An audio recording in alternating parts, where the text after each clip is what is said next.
Alors commençons ce court chapitre pour introduire la notion d'image vectorielle et d'image bitmap. L'image vectorielle, elle, est composée de lignes de segments et de points d'ancrage. Alors tous ces éléments sont liés les uns aux autres avec des formules mathématiques et globalement, nous allons retrouver deux types de formes, des courbes et des droites. Et à partir de ces deux formes de base, eh bien, vous pourrez composer n'importe quelle forme personnalisée.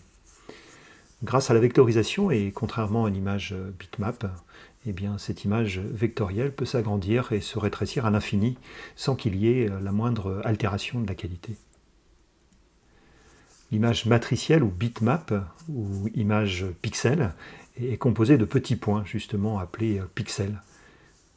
Alors ces points, on ne les voit pas globalement à l'œil nu, mais lors de l'agrandissement d'une image matricielle ou bitmap, eh bien, on a un phénomène de flou qui apparaît. Ce sont ces petits carrés, justement, qui déclenchent cet affichage. Alors ces images, elles sont liées à un facteur de qualité. Nous allons appeler ça la résolution, et cette résolution, c'est le nombre de pixels qu'il y a dans deux types d'unités de mesure, soit des pixels par pouce, soit des pixels par centimètre. Vous verrez que la plupart du temps, ce sont des pixels par pouce que l'on utilise.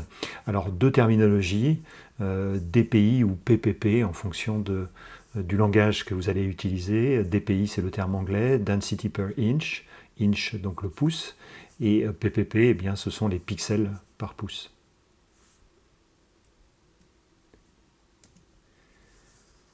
En gros, deux familles d'outils pour manipuler justement ces images vectorielles et les images bitmap. Justement, le sujet qui nous intéresse, Illustrator, fait partie de ces logiciels qui traitent ces images vectorielles.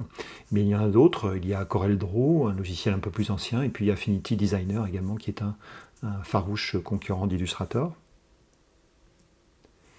Et puis dans la gamme bitmap, eh bien, il y a le classique Photoshop, Affinity Photo, GIMP.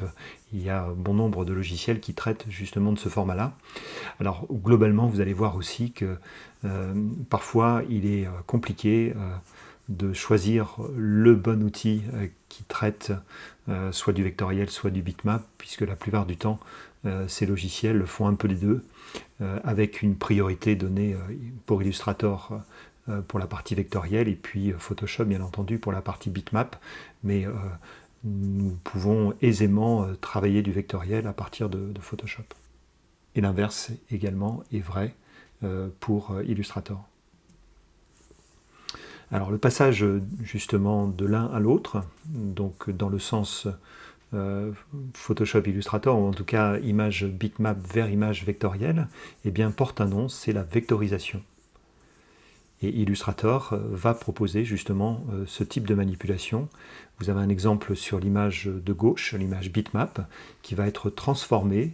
Les pixels donc vont être transformés en droite et courbe, ce qui va donner justement les formes composées de ce visage. Voilà, donc ce distinguo entre vectoriel et bitmap étant fait, eh bien, je vous propose de découvrir ensemble l'interface d'Illustrator.